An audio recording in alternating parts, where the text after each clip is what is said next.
Bonsoir les amis. Je vous ai donné rendez-vous tout à l'heure sur la page Patience Mvutu qui fait l'objet de plusieurs restrictions. Je ne peux pas laisser de direct là-bas. Cette page Marlène Mvutu, je l'avais créée comme page de secours et pour publier mon activité personnelle et non interagir avec les internautes. Mais nous allons l'utiliser comme une page de secours afin que je puisse souvent laisser les commentaires sur les sujets pour lesquels vous vouliez que je vous apporte un éclaircissement.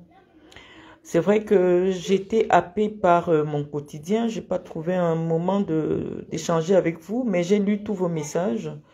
Je vous remercie pour tous ceux qui s'inquiétaient pour mon état de santé. Je vais très bien, mais sachez que en dehors des réseaux, on a une vie, on a des enfants.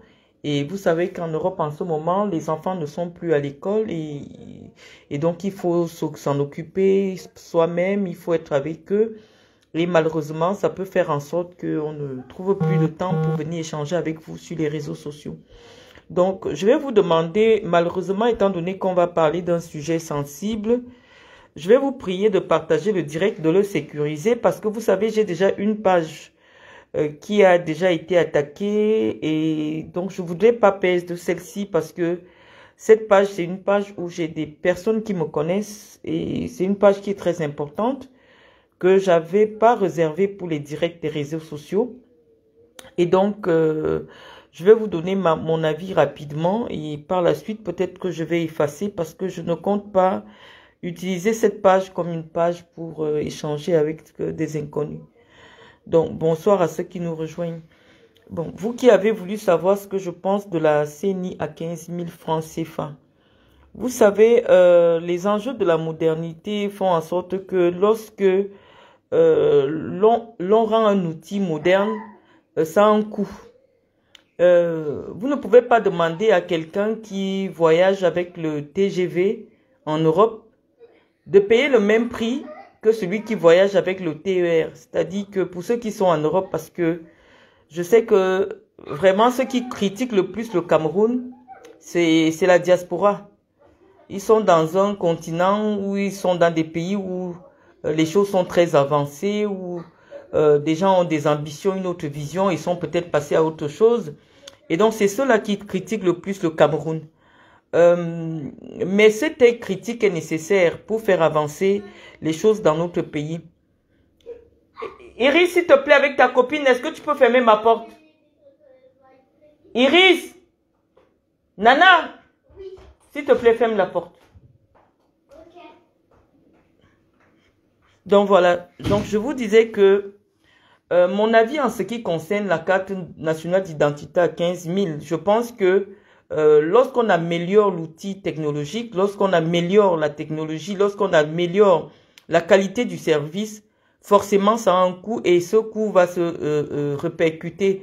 Mais ce que vous devez savoir sur la particularité de la carte d'identité est que la carte d'identité elle est valable 10 ans et donc c'est comme si on vous demandait de faire un document qui vous coûterait que 1500 par an.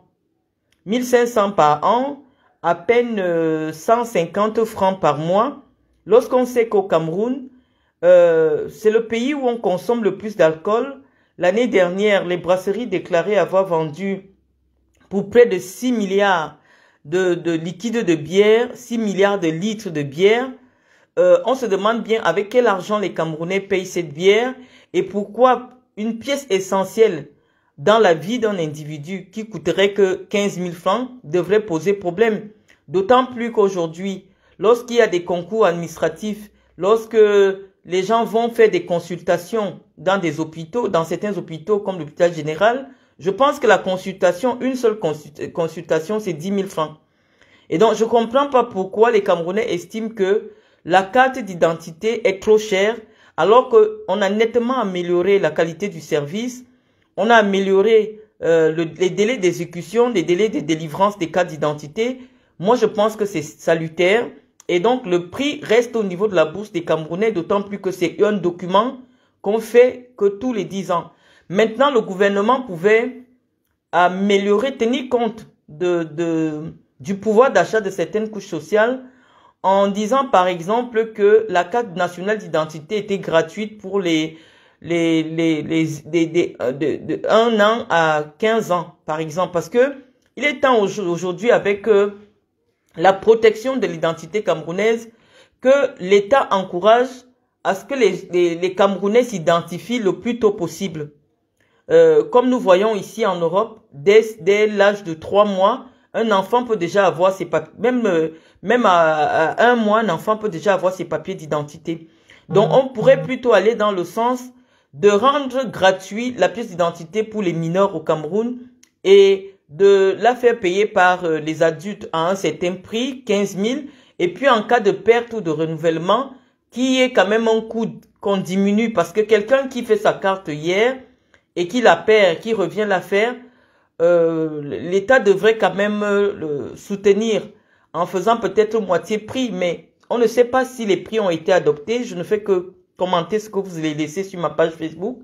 Effectivement, 15 000 francs, à mon avis, dans un pays où les gens dépensent près de 6 milliards pour de l'alcool, je pense que ce n'est pas cher payé. Il y a de l'argent au Cameroun, mais les gens ne veulent pas le dépenser dans des choses qui sont importantes pour eux. Moi, je penserais plutôt que les Camerounais militeraient pour la gratuité de la consultation dans les hôpitaux publics, d'autant plus que on remarque que certaines personnes qu'on amène aux urgences meurent malheureusement aux urgences uniquement parce que il n'y a pas les frais de session. Donc, moi, je pense qu'au lieu d'être dans un combat d'une carte d'identité moins chère, alors que c'est un élément essentiel dans la vie de quelqu'un, l'alcool, c'est pas important, le poisson brisé, c'est pas important. La pièce d'identité est comme le premier diplôme, ce qui vous donne votre nationalité. Moi, je pense que ce n'est pas cher payé. D'autant plus qu'à côté, on a eu le passeport qui est passé à 110 000 ou 120 000. Ça n'a choqué personne, puisque les Camerounais aujourd'hui sont prêts parfois à payer 500 000 pour le passeport. Est-ce qu'on ne militerait pas pour qu'il y ait un passeport camerounais plus cher, mais une carte d'identité gratuite? Mais combien de personnes voyagent? Très peu de personnes voyagent. L'idée aujourd'hui est de rendre un service de qualité, un service rapide pour l'obtention d'un document essentiel dans toutes nos démarches administratives. Donc moi, à mon avis, ce que je pense, c'est que les 15 000 de la CNI ne sont pas vraiment exorbitants. Et maintenant, j'ai vu une actualité, malheureusement, qui m'a beaucoup affectée parce que c'était une personne que je connaissais. Je n'ai même pas voulu faire un post dessus. C'est le décès de l'ancien lion indomptable Landry Nguemo. Je vous assure, j'ai été vraiment choquée. D'autant plus qu'aujourd'hui, avec les réseaux sociaux, on a l'information à temps réel et avec les images les plus choquantes. J'ai jamais vu quelque chose comme ça. Je ne savais pas que la modernité aussi allait nous ramener le fait que on ne respectait plus les dépouilles, on ne préservait plus la dignité des dépouilles. Et ça m'a véritablement choqué de voir quelqu'un avec qui j'ai parlé, quelqu'un que je connaissais, dans cet état. C'était difficile à soutenir. Ça m'a fait très mal de voir dans cet état-là. Mais est-ce que c'est toujours l'état de nos routes les routes sont très mauvaises. Je crois que l'état du Cameroun actuellement est en train de refaire un nouvel axe entre Yaoundé et Bafoussam. Je crois que l'axe doit être à 70% de réalisation. Je ne sais pas quel est le pourcentage. Mais la vérité est que généralement, ceux qui vont à l'ouest ou alors ceux qui reviennent de l'ouest voyagent à des heures très tardives. Lorsque quelqu'un quitte la ville de Bafoussam à 4 heures du matin, il ne s'assure pas si son chauffeur a bien dormi, si lui-même a bien dormi. Et lorsque vous voyez la nature de l'impact de la voiture, on se dit que soit le chauffeur de Landry s'était endormi, soit ils allaient dans une vitesse extrême parce que un 10 roues, même s'il fait un 10 roues de cet état-là ne fait pas une grande vitesse. Ça signifie que la voiture était dans une grande vitesse ou alors le chauffeur s'endormissait. C'est très difficile à expliquer. Mais ce qui se passe, c'est que même en Europe où il y a les autoroutes, je vous dis, le taux de mortalité sur les routes est toujours très élevé. Il y a toujours beaucoup de morts sur les routes.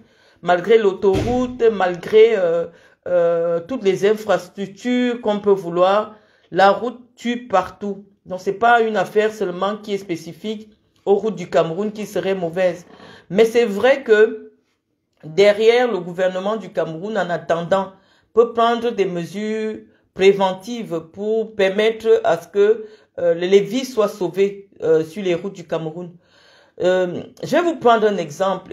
En Europe, pour des petites routes comme celle-là, on pourrait instaurer la circulation alternée.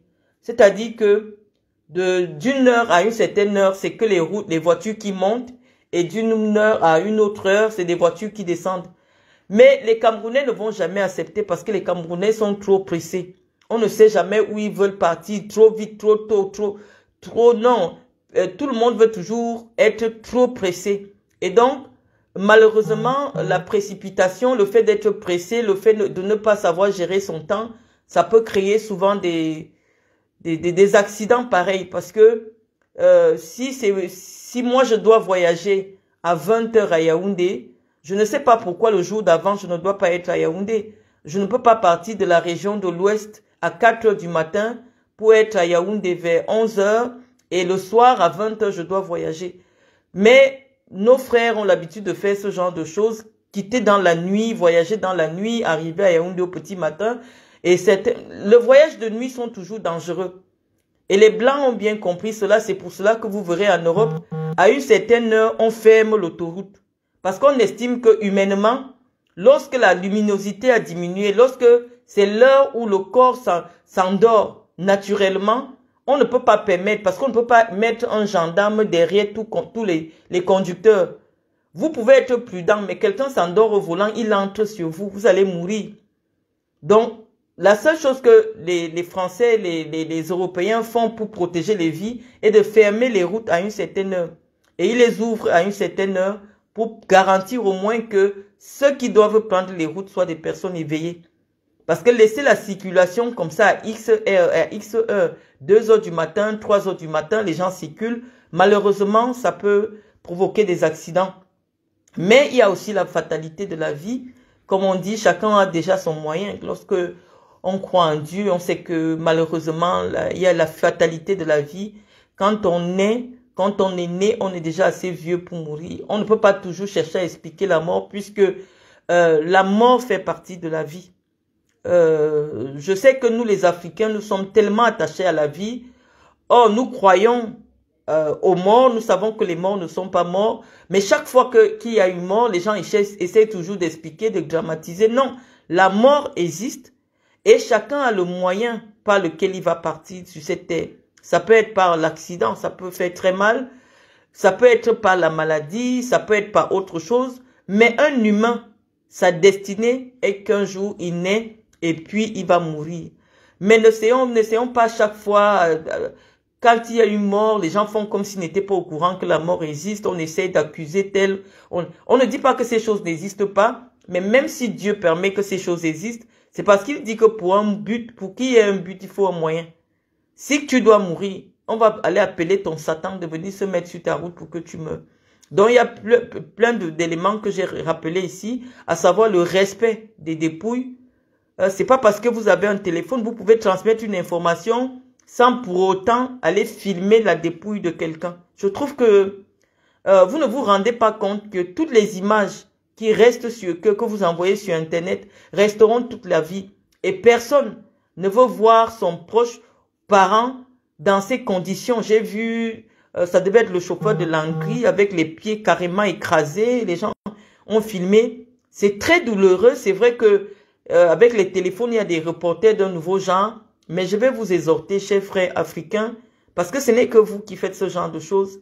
Essayez de préserver la dignité des gens. Même un mort a droit à la dignité. La mort est une réalité. On meurt. Ne soyez pas toujours surpris par la mort. La mort, elle existe. Une personne peut vivre 30 ans et réalise ce qu'un homme de 90 ans n'a jamais réalisé.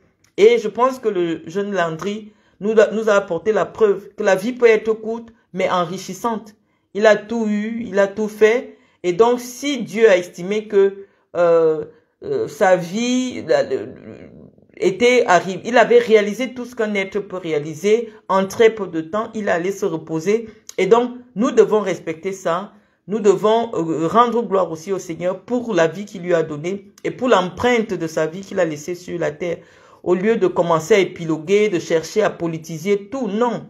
Même en Europe, avec des autoroutes formidables, il y a des gens qui meurent sur la route.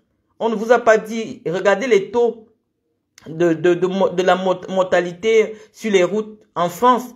On vous dira toujours qu'il est toujours très très élevé, malgré les tests, l'alcotest, malgré les radars, malgré les autoroutes à 6, 7 voies, il y a toujours les morts sur les routes. Parce que malheureusement, quand vous allez sur la route, vous utilisez une machine que vous ne maîtrisez pas. Vous avez souvent vu ici en Europe de nombreuses voitures être rappelées parce qu'on dit qu'il y a un défaut technique. Vous ne savez pas, il y a des gens qui ont des voitures avec le compteur à 160, 170. Mais quand ils voient la route dégagée, ils se disent, ah, je vais un peu essayer. Sauf que le blanc, lorsqu'il a testé la voiture, il n'a pas testé la voiture à 220 km/h en vitesse dans un impact. Lorsque vous voyez l'impact de la voiture, vous savez, vous imaginez que cette voiture devait être au minimum à 140 km/h. Or, la route, les langues de chat, comme vous appelez vous-même au Cameroun là, quand c'est en France, la route actuelle qui va à l'ouest, le maximum devrait être à 80 km/h.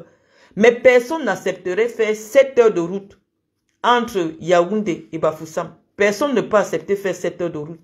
Tout le monde veut être pressé. Et lorsque vous êtes pressé, tout ce qui vous arrive sur une route qui est prédestinée à 80 km/h, vous décidez que vous allez faire du 160 heures. Malheureusement, s'il y a un obstacle, votre voiture devient très légère. Les scientifiques vont vous expliquer, il n'y a plus le temps parce que la voiture devient comme le papier. En ce moment-là. Donc, la voiture devient comme le papier parce que plus la voiture est en vitesse, plus elle devient légère et si elle tombe sur un impact, elle s'écrase seulement. Donc, il faut faire de l'autodiscipline. Nos routes de campagne ici, si je vous filme la route qui amène chez moi ici en France, il n'y a aucun radar, il n'y a aucun panneau, il n'y a rien, c'est des routes de campagne. C'est des routes nationales. Les routes nationales ne sont pas des autoroutes. Donc ce n'est pas seulement au Cameroun qu'il y a ce type de route-là. Il n'y a pas l'autoroute partout en France. Quand moi je viens chez moi, je prends l'autoroute, mais à un moment je quitte l'autoroute pour être sur une nationale, pour rentrer chez moi. Et c'est des petites routes.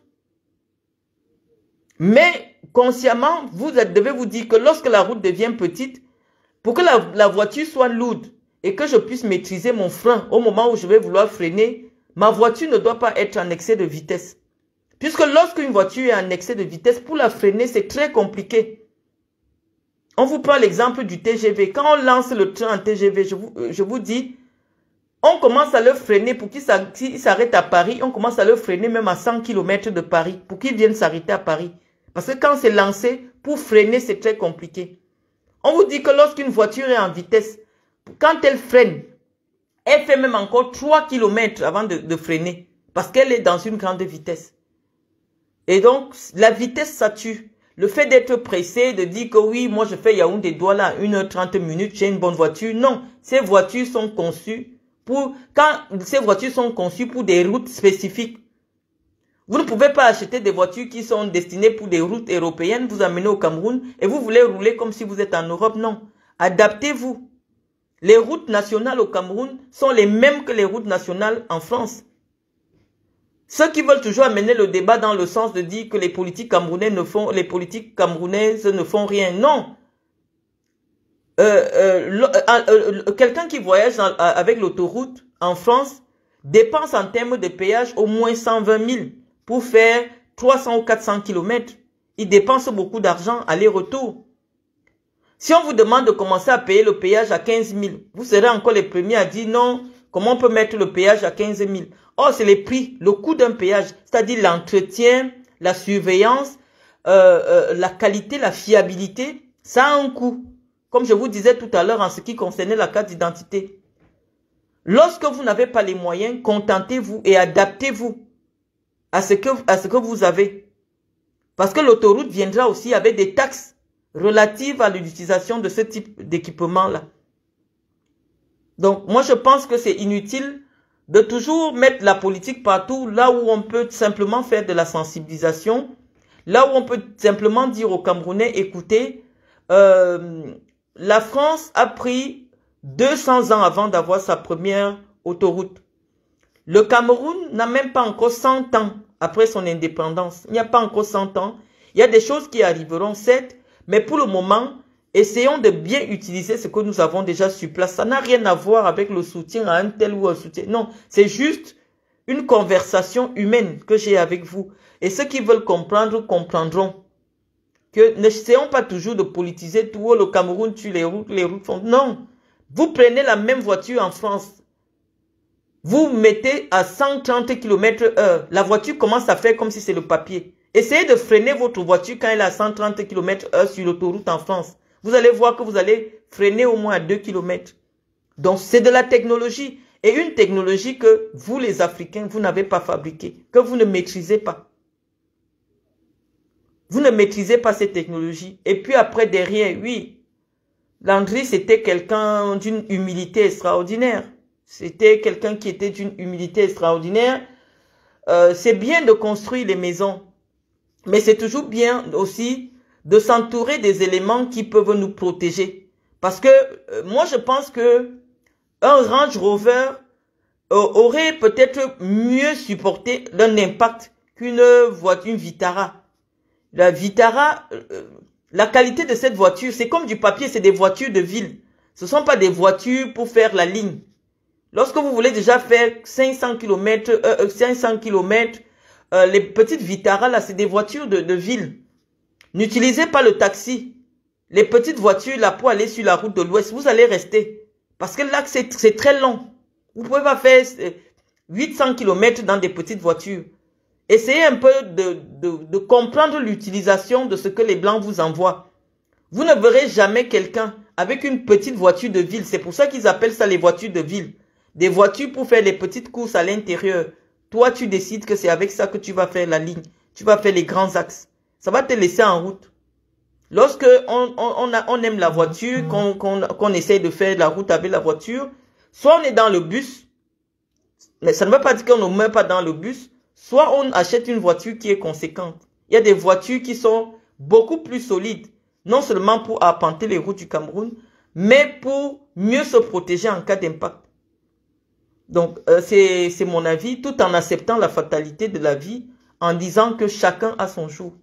Lorsque ton jour arrive, personne ne peut ajouter un jour de plus à ta vie. Malheureusement, en fonction de ton histoire familiale, comme je disais tout à l'heure.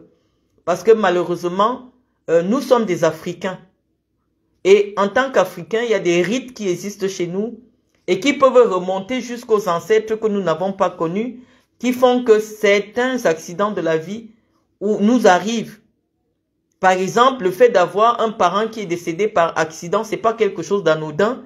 Dans certaines coutumes africaines, les gens font des rites pour que ça n'arrive plus. Et si dans votre famille, dans votre vie, dans d'autres vies, vous n'avez pas eu à vous laver de cette malédiction-là, cette malédiction ancestrale, malheureusement, elle peut se répercuter sur la descendance.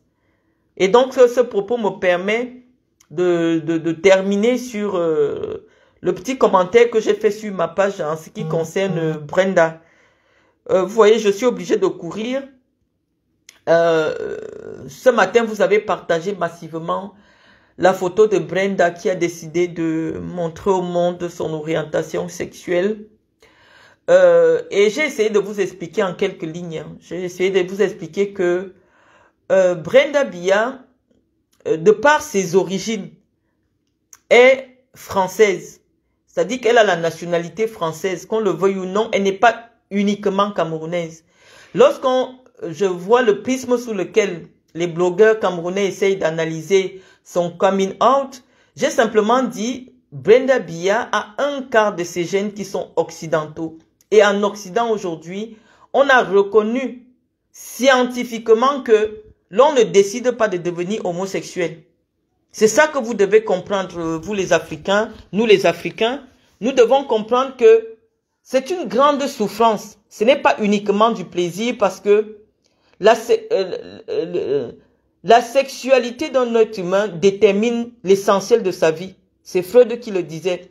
Et donc, personne ne peut décider d'avoir une sexualité qui va le marginaliser, qui va le faire souffrir, qui va faire souffrir ses proches. Mettez-vous dans la peau d'un homosexuel et essayez de le comprendre. Parce que les scientifiques nous ont expliqué que la sexualité, elle était déterminée en fonction des chromosomes. Et il y a certains enfants qui pouvaient être victimes de dysfonctionnements chromosomiques. Cela signifie qu'au Cameroun, si l'on veut continuer à condamner les homosexuels, ne signalez pas cette page, s'il vous plaît. Malheureusement, on est obligé de prononcer des termes qui peuvent être censurés. C'est comme si vous venez aussi nous dire qu'on doit punir les albinos, on doit punir les handicapés de toutes sortes. Sachez que personne ne choisit sa sexualité. Vous ne devenez pas hétérosexuel parce que vous avez vu votre père être hétérosexuel. Ce n'est pas vrai. On vous dira que 90% des grands scientifiques, des grands intellectuels d'Aristote, de Platon, de Socrate et tout ça, c'était des personnes homosexuelles. Et leur production, leur contribution au développement de l'humanité ne fait l'unanimité. Ça veut dire que les homosexuels sont des personnes normales. Vous qui aimez la mode, là, dans le milieu de la mode, 90% des créateurs de mode ont une sensibilité féminine. Pour la plupart, certains parmi eux sont des homosexuels malheureusement. Donc leur contribution, la contribution d'un individu, la contribution intellectuelle, la contribution sociale d'un individu ne dépend en rien, ne dépend pas de sa sexualité. Mais on voulait simplement vous dire que c'est un dysfonctionnement qui ne peut pas être attribué à la seule volonté de l'humain. Parce que lorsque vous vous formez dans le ventre de vos parents, vous ne choisissez pas la couleur de vos yeux, vous ne choisissez pas votre taille, vous ne choisissez pas la couleur de votre peau. Vous naissez avec un héritage génétique que vous devez assumer tout au long de votre vie. Et on vous dit que les scientifiques européens ont apporté la preuve que la détermination de la sexualité était du simple fait des chromosomes et donc ne dépendait pas de quelqu'un. Il y a des gens qui naissent filles, mais avec tous les traits sexuels des garçons. Et donc ces personnes ne font pas exprès, on l'a dit. Et je vois de nombreuses personnes venir nous dire, mais Paul Biya a dépénalisé l'homosexualité au Cameroun. Non, la loi d'un pays n'est pas de la seule volonté d'un seul individu. Je l'ai dit en commentaire, et comme je sais que vous écoutez mieux les choses quand je l'ai dit verbalement, une loi dans un pays est le substrat, c'est-à-dire le substrat d'une volonté collective. Ce sont nos députés, nos représentants qui partent exprimer notre volonté. Et au vu de nos traditions ancestrales, nos ancêtres n'ont jamais su que c'est dans le ventre que l'enfant, lui-même sans choisir, ce qui forme l'enfant, forme aussi ce qu'il va aimer dans le sexe. Donc l'enfant ne choisit pas ce qu'il va aimer, un homme ou une femme. L'enfant ne choisit pas. L'enfant naît en fonction des informations des chromosomes. La sexualité d'un enfant est dans les informations de ses chromosomes, les chromosomes qui le forment. Donc, vous ne pouvez pas rendre quelqu'un responsable de sa sexualité. Et donc, comme majoritairement, malheureusement, les Camerounais sont encore enfermés dans l'obscurité de l'ignorance, on ne va pas vous obliger à dépénaliser l'homosexualité puisque une loi est la volonté est le substrat d'une volonté collective. C'est-à-dire, la loi est la volonté de plusieurs personnes. Mais si plusieurs personnes, en fonction de leur religion, en fonction de leur tradition, ne sont pas encore prêts à admettre que ce n'est pas toi qui choisis d'être albinos, tu nais albinos. Il y a des traditions en Afrique où dès lors qu'un enfant naît albinos, cet enfant est zigouillé. Mais ce n'est pas pour autant que c'est l'enfant qui a choisi d'être albinos.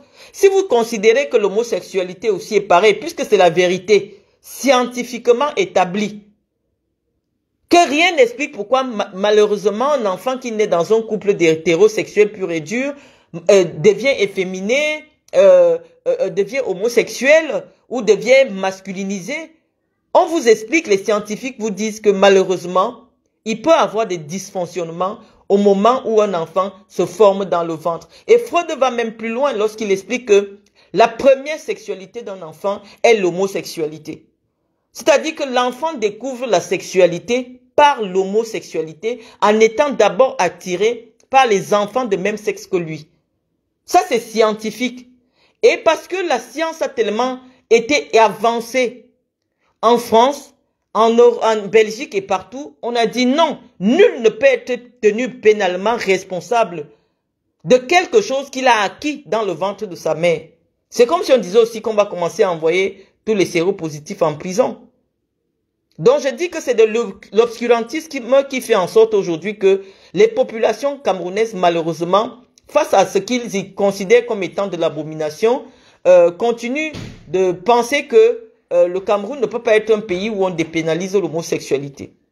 Mais lorsqu'on parle déjà de Brenda Biya, sachez qu'elle, déjà, c'est une citoyenne du monde. Elle est française. Elle n'a pas acheté le Kaolo. Non, ses grands-parents sont blancs. Vous n'allez pas enlever ça. Et donc, si vous ne voulez pas avoir les gènes que vous ne reconnaissez pas, ou alors avoir des mentalités que vous ne reconnaissez pas dans vos ethnies, dans vos tribus, ne mélangez pas votre sang. Ça revient à ce que je disais dans le précédent direct. Qu'en principe, si vous voulez garder votre tribu, avec sa culture, avec les morphologies des gens, avec les bénédictions ou malédictions ancestrales, ne mélangez pas votre sang. Parce que lorsque vous mélangez votre sang, il y a des sangs qui ont des informations, des cultures qui ne sont pas les vôtres. Brenda n'est pas uniquement camerounaise, je suis désolé, elle a un passeport qui est français. Même si elle ne le demande pas, elle est née française parce que sa mère est française. Et en France, on estime, grâce à l'évolution de la science, que ce n'est pas elle qui choisit sa sexualité. Et les Français même ont déterminé qu'il existe plusieurs types de sexualité. Il y a des transsexuels, il y a des bisexuels, il y a des queers, il y a des... On a vu que la sexualité pouvait varier en fonction de comment elle s'exprime, de l'environnement. Il y a des gens qui vont vous dire, moi je suis bisexuel. Bisexuel, je suis transsexuel, je suis homme, mais je veux devenir femme. Ou je suis femme, mais je veux devenir complètement homme. Et cette question s'est posée en France et des intellectuels ont planché. On a dit au nom de la liberté, on ne peut pas dire que tous les citoyens naissent égaux en droit et en devoir et décider qu'il existe une catégorie de citoyens à qui on va enlever le droit de vivre librement leur sexualité sous le fallacieux prétexte que c'est une sexualité qui ne nous convient pas. Et est-ce que nous avons le droit de juger ce que quelqu'un fait de ses fesses? Puisque ça reste dans l'intimité. Donc moi je pense que, en ce qui concerne Brenda, je pense que c'est une facilité politique. Nous sommes pour le moment contre ce que son père fait, mais nous ne devons pas tenir ses parents responsables de son orientation sexuelle. Non, l'orientation sexuelle, elle est déterminée à partir des chromosomes au moment de la formation d'un bébé dans le sang. Et donc, humainement, par solidarité, en tant que moi-même parent des enfants, je ne peux pas venir commencer à dire oui, c'est parce que ses parents ne l'ont pas bien éduqué. La sexualité n'a rien à voir avec l'éducation, les amis. Personne d'entre vous ici n'a vu son père lui dire, assois-toi, écarte les jambes, je vais te montrer ce qui se passe avec un saxodome. Moi, je pense que, comme je vous ai dit, l'invective politique a des limites. Il y a beaucoup de choses sur lesquelles on peut attaquer Paul Biya, attaquer le régime de Paul Biya, mais je ne suis pas pour le fait que l'on utilise les enfants, qu'on insulte les enfants pour s'attaquer aux parents. Je trouve ça d'une facilité qui ne correspond pas à l'intellectuel que je suis. Je trouve ça d'une bassesse. Elle est française, elle ne vit pas au Cameroun. Parce que si elle menait cette activité-là, si elle vivait sa sexualité au grand jour en résidant au Cameroun, on allait lui dire non, pour vivre dans un pays, il faut respecter les lois de ce pays. Malheureusement, la pauvre, à cause de son orientation, est en exil. Brenda aussi en exil. quand elle vient au Cameroun, elle respecte les lois du Cameroun. Donc, ça n'a pas de sens de dire qu'il faut aussi qu'elle parte en prison. Non. Brenda a un statut de diplomate au Cameroun. Brenda a un passeport diplomatique. Vous ne pouvez pas demander qu'on enferme un diplomate au Cameroun. La Convention de Genève vous dit non. C'est pas possible de mettre un diplomate en prison. Mais Brenda respecte la loi du Cameroun. Ce n'est pas au Cameroun qu'elle a fait ça. Elle n'est pas venue, elle n'a pas embrassé une femme dans une rue au Cameroun. Non. Brenda a respecté la loi du Cameroun. Et comme je disais tantôt, le 2 poids 2 mesures, je suis pas d'accord. Parce que si ce n'est que sur la base des rumeurs, des supputations, il y a des femmes comme Puene Françoise Mami Yanga qui devait aller en prison. Tout le monde sait qu'elle est homosexuelle. Mais puisque dans sa sexualité, elle n'a jamais dérangé personne, ou elle est homosexuelle, ou elle est bisexuelle, elle n'a jamais dérangé personne, ça ne vous a pas empêché de faire d'elle une sénatrice de la République. Alors que les témoignages sont légion, des filles qui disent que oui, elle est sortie avec moi, elle m'a pris un soir, des jeunes filles qui font les témoignages sur les réseaux sociaux. Mais vous n'avez jamais demandé qu'elle parte en prison pour homosexualité. Donc, le 2 poids 2 mesures, nous ne sommes pas d'accord. Nous disons que les homosexuels nous côtoient au quotidien au Cameroun, mais ils ne sont pas majoritaires. Et comme ils ne sont pas majoritaires, malheureusement, en démocratie, c'est la volonté de ceux qui sont majoritaires qui s'applique. Et la volonté de ceux qui sont majoritaires au Cameroun disent que la pratique de l'homosexualité dans l'espace public est interdite. Et donc, on doit respecter cela. Donc, à mon avis, la petite vit dans un environnement où les enfants assument leur sexualité, ont des droits, ont la liberté de vivre leur sexualité. À mon sens, le fait que son père soit président, ce n'est pas elle qui est présidente. Non. Son père n'a rien à voir là-dedans. Elle aussi, elle vit la souffrance de ne pas vivre à côté de ses parents parce que malheureusement, la condition pour qu'elle vive avec ses parents, c'est qu'elle puisse vivre librement sa sexualité. Or, ce n'est pas possible. Donc, elle aussi, elle est en exil. Elle est en exil pour pouvoir vivre librement sa vie comme elle l'entend. Donc, moi, je pense que c'est d'une facilité déconcertante d'utiliser cela en disant, oui, son père ne l'a pas éduqué, son père, non. Il y a des enfants qui n'ont même pas connu leur père. Vous mettez les enfants bâtards où?